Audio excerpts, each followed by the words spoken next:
How many countries are there in the world? Have you ever wondered about that? Well, the answer might be a lot more complicated than you think, but nonetheless, it is fascinating to learn about. I wanted to know the answer because I'm planning on traveling to every country. But before I set out on my quest, I needed to know the answer. So join me today as I share with you how many countries there are in the world. And did you know that more people have been to outer space than have traveled to every single country? Hey now, let me introduce myself. My name is Rick Gazarian, and I'm a travel blogger at Global Gaz and podcasting at Counting Countries, where I interview the most traveled people in the world. I've interviewed Lexi Alford. Lexi is the youngest person in the world to have traveled to every single country according to the Guinness World Record. And I've interviewed Joss Stone. Joss is a Grammy Award-winning musician who's traveled to the mall while performing music. Pretty awesome. And check out these three amazing guys. Hi, I'm Gunnar Garfors. I have been to every country in the world twice. No country deserves to be visited only once. My name is Babis Bizas, and I have traveled all the countries of the world twice. Jumbo, ninaitwa Sławek Mturi, mimi nusum Kenia, nusum Poland i byłem w każdym kraju na świecie co najmniej 2 razy. And I've interviewed over 100 of the world's most traveled people on my podcast. And some people even call me the country counter whisperer. No, they don't. I just made that up. But people do ask me all the time, how many countries are there in the world? And it's not that straightforward of an answer. But I'd love to know what you think. What's your number? Write it down in the comment section below and tell me why you think it's correct. Well, many people consider the United Nations as the starting point in this discussion. The UN states that there's 193 sovereign nations. That's every country from Afghanistan to Zimbabwe. And the UN was founded in 1945 with just 45 original members. But over the years, we've seen some big growth spurts. In the 1960s, many African nations gained their independence, and in the 1990s, both the Soviet Union and Yugoslavia splintered into many different countries. And today, if you want to join the UN, all 5 members of the UN Security Council, plus at least 4 more of the rotating non-permanent members, must approve your application. And after that, 2/3 of the General Assembly must vote yes. The most recent country to join the UN was South Sudan in 2011. South Sudan is located in Africa. It's about the size of France, but with only 10 million people. And in the country, cows are used as a form of currency in barter and are a sign of wealth. But what country's next? Have you heard of Bougainville? Bougainville is an autonomous region within Papua New Guinea, and in 2019, nearly 98% of the population voted for independence. Well, we'll see what happens because it's a real long road to join the UN. So, is that it? There's only 193 countries? Not so fast. The UN also recognizes 2 observer states. These are countries with limited recognition, not being able to vote or propose resolutions in the UN. And those 2 countries are the Holy See, better known as the Vatican, and the State of Palestine. The Vatican, located in Europe, or more precisely, in the middle of Italy, is a small country with only 1,000 citizens. And the State of Palestine in the Middle East is divided into 2 parts, with the West Bank and Gaza Strip divided by Israel. And for you trivia buffs, Switzerland was not a full member of the UN until 2002. Before that, it was an observer state as well. Now, the debate is getting really interesting because there's another category of countries which are recognized by some UN members, but not all of them. I guess it's sort of like being kind of pregnant. There's 6 countries in this category. First up is Kosovo, which is recognized by 112 UN members. And Kosovo wanted to thank President Bill Clinton for his help in their struggle for independence. In fact, Kosovo unveiled a 3-meter tall statue of Bill Clinton on Bill Clinton Boulevard in 2009. He even came to the ceremony. Next up is the Sahrawi Arab Democratic Republic. Have you heard of that one? Well, you should, because it's recognized by 44 UN members. The country is located in Western Sahara in Africa, but it only controls 20 to 25% of its own territory. Morocco controls the rest. Taiwan is recognized by 14 UN members, and Taiwan is officially known as the Republic of China.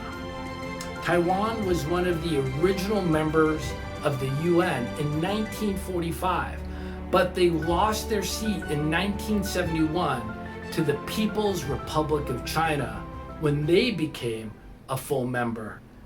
Then there are 2 little known countries in the Caucasus, Abkhazia and South Ossetia. And these 2 countries are recognized by 5 UN countries. That's Russia, Nauru, Venezuela, Nicaragua, and Syria. Abkhazia and South Ossetia are located in Georgia the country, not the US state. But in 2008, there was a war between Russia and Georgia, and the result were these de facto states of Abkhazia and South Ossetia. De facto means as a fact, not according to law. So if you ask the United Nations, Abkhazia and South Ossetia are not independent nations, but territories found within Georgia the country. And then we have Northern Cyprus. It's only recognized by 1 UN country in the world, and that's Turkey. Turkey invaded the island nation in 1974, occupying the northern part of the country. And Nicosia, the capital of Cyprus, is the only capital in the world with 2 different time zones. The people of the occupied part of Cyprus voted to synchronize their clocks with Turkey, while the other part of the capital remained in the same time zone. Then there are 2 more self-declared independent nations, but they're not recognized by any UN member. You might have heard the saying, if it looks like a duck and swims like a duck, quacks like a duck, it probably is a duck. These 2 countries have their own national anthem and flag, their own government and their own army. Sort of sounds like a country to me. Republic of Artsakh is recognized by Abkhazia, South Ossetia, and Transnistria, 3 non-UN members. Artsakh for centuries has been Armenian lands, but despite that fact, the Soviet Union placed Artsakh in the state of Azerbaijan. When the Soviet Union collapsed in 1991, the Armenian people of Artsakh voted for independence from Azerbaijan. Shortly after, there was a war.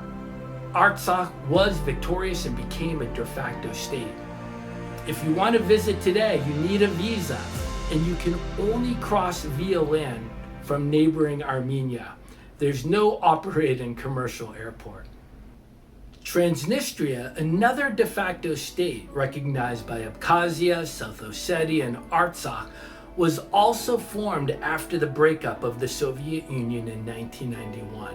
Another war, this time between Moldova, a newly formed country itself, and Transnistria, which is a territory within Moldova, resulted in this new independent state. But if you ask the UN, they'll say Transnistria is still part of sovereign Moldova. And some people say visiting Transnistria is like visiting the old Soviet Union, There's Lenin statues all over the country, and even the flag depicts a hammer and sickle. That's some old school communism. The next category might seem even more odd. These two countries, their passports are recognized by some nations, but they themselves are not considered a sovereign independent nation. Somaliland is a de facto country like Artsakh and Transnistria, declaring its independence in the early 1990s, and it's carved out of the UN country Somalia. Somaliland has all the trappings of a nation: its own flag and national anthem, its own government and army and visa, and even has this really unique currency. Somaliland, it's not recognized by anybody, but these following countries allow Somalilanders to travel on their own passports.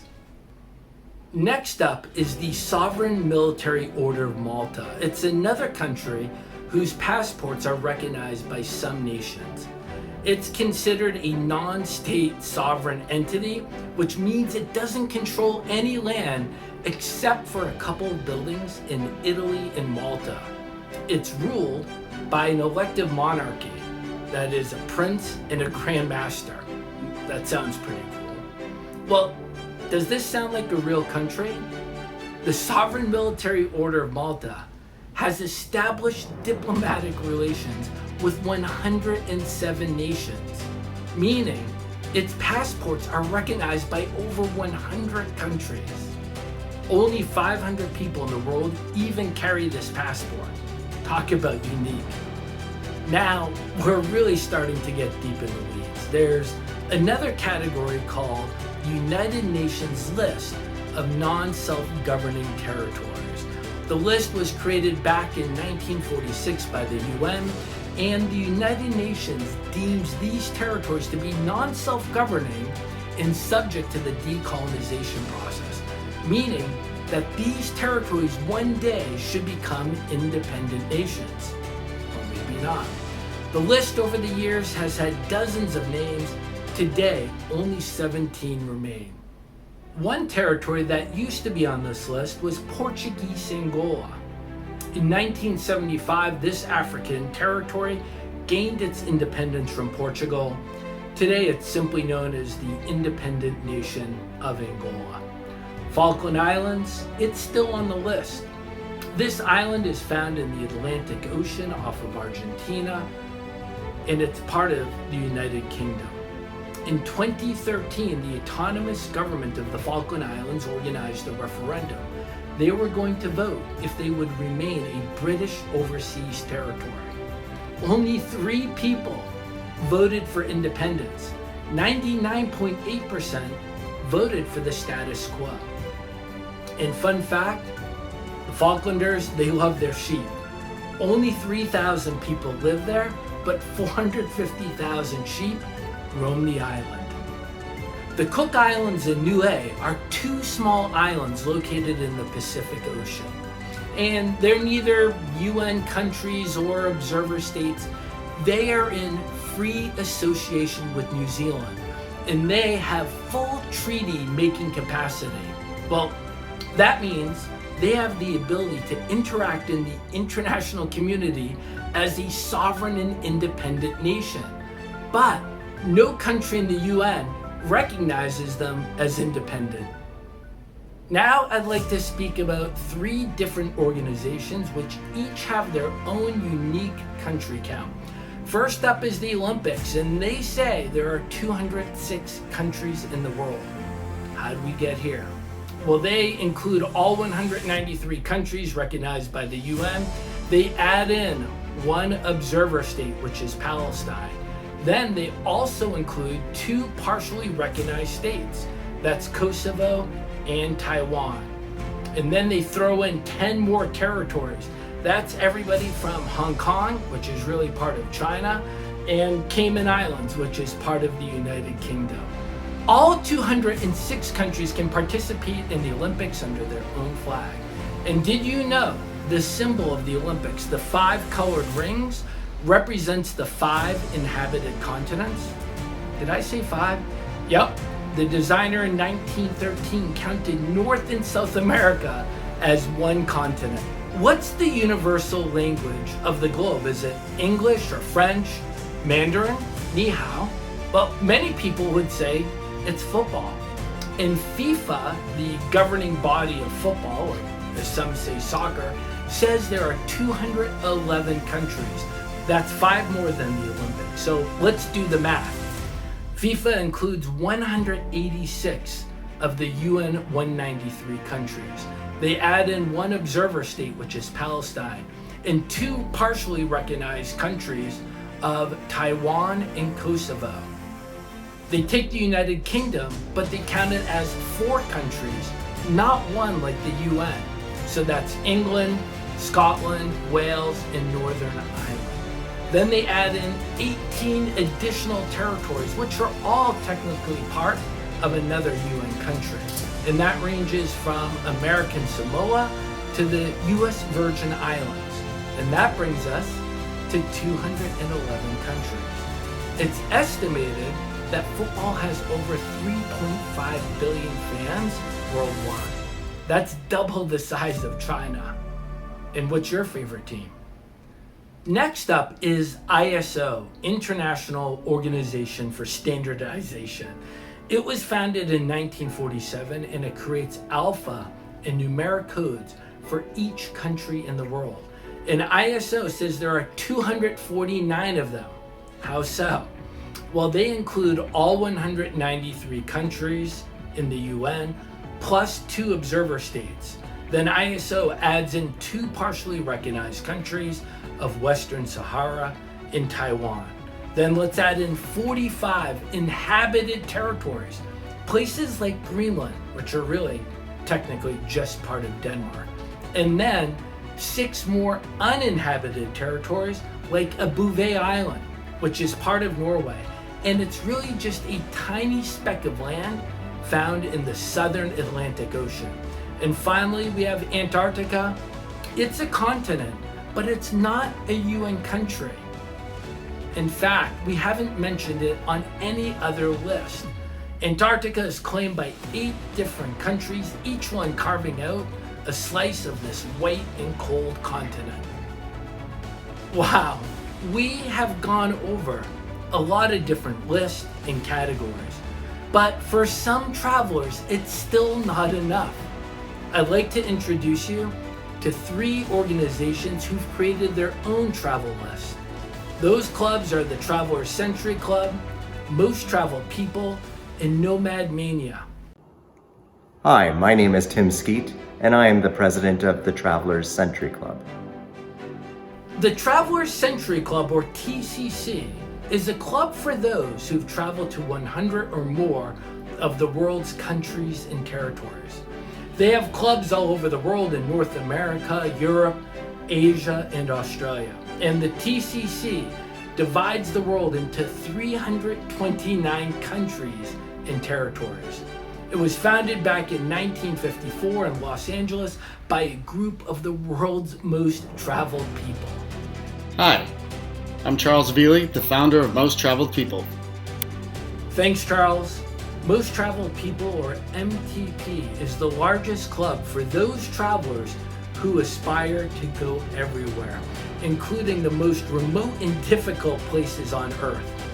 MTP divides the world into 949 regions, including UN countries, territories, dependencies, states, provinces, island groups, isolated islands, and even enclaves and some exclaves.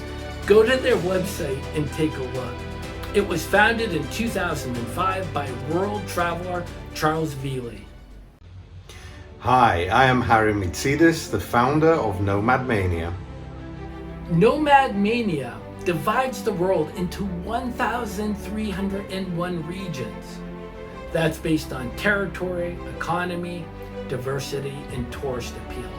The website is a one-stop shop because it incorporates all the other major travel lists out there. And it curates another list, over 50 of them, everything from 1,891 airports to 602 botanical gardens around the world. You are going to be quite busy. And Nomad Mania, they are giving back. They're a registered nonprofit whose goal is to provide travel scholarships to make travel more democratic. Nomad Mania was launched back in 2012 by founder and top nomad Harry Mitsidis. Why do we need 3 travel clubs? Is this simply overkill? If I want to see every country in the world, can't I just visit all 193 countries recognized by the UN and call it a day? Well, there's a certain logic and rationale with these 3 clubs, and let me give you an example. Indonesia. It's made up of over 16,000 different islands on both sides of the equator. It's the 14th largest country in the world, 8 times bigger than the United Kingdom. So what am I getting at? If I'm following the 193 countries recognized by the UN, I could just visit Bali for the day. Check the box. I'm done. But Indonesia has so much to offer. That's why these 3 clubs have created their extensive list to encourage you to see more and more of these amazing countries. As I said before, TCC divides the world into 329 places, and MTP 949, Nomad Mania 1,301 places. So let me share with you how this works with Indonesia. If you're going by the TCC list, you have to visit 5 different areas of Indonesia. MTP, 8 different places. And Nomad Mania, a whopping 22 different areas of the country. So, in essence, these 3 clubs act as a catalyst to help you explore more and more of these fantastic countries. There is one final category to speak about. I know, I promised last one. And those are micronations. And micronations are like real countries, but not really. A micronation is a political entity whose members claim to be part of an independent nation, but lack recognition from world governments. And there's thousands of them around the globe. They range from online virtual nations to those which claim or possess physical lands. Some countries only have 10 square meters, like the Kingdom of Salena, while the Federal Republic of New Potato claims over 2 million square kilometers. And no, I didn't make that name up. Population also runs the gamut from 1 citizen of New Attica to over 1.1 million residents of the People's Republic of Croatia. Some founders of micronations create their country as a fun hobby, while others are deadly serious. In fact, one group built a floating home off the coast of Thailand and claimed independence. The Thai government did not take kindly to this and sent the Thai Navy to destroy this floating house. The former resident, he's on the run being threatened by the death penalty. And many of these micronations have the trappings of a real nation. Everything from elected leaders or royal family, a national anthem, flag, or even their own currency.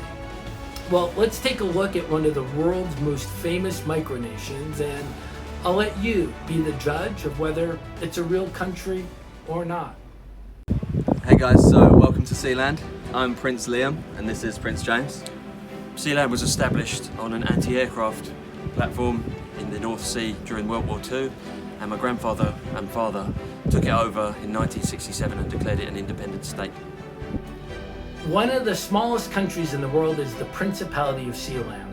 This former World War II military installation is located in the North Sea, about 12 kilometers off the coast of England. It was founded in 1967 by Prince Roy Bates, and it's been held by his family ever since. The Principality of Sealand has its own constitution, its own postage stamps, it's represented in international sporting events, and even has royal titles.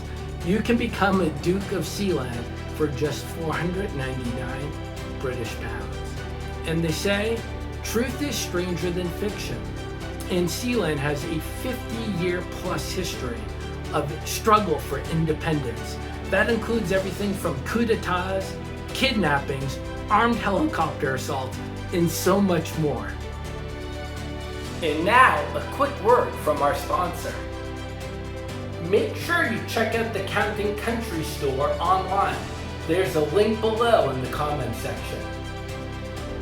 And you can buy cool t-shirts like this online. Or this one. And you can even purchase this map. Well, what do you think now? How many countries are there in the world?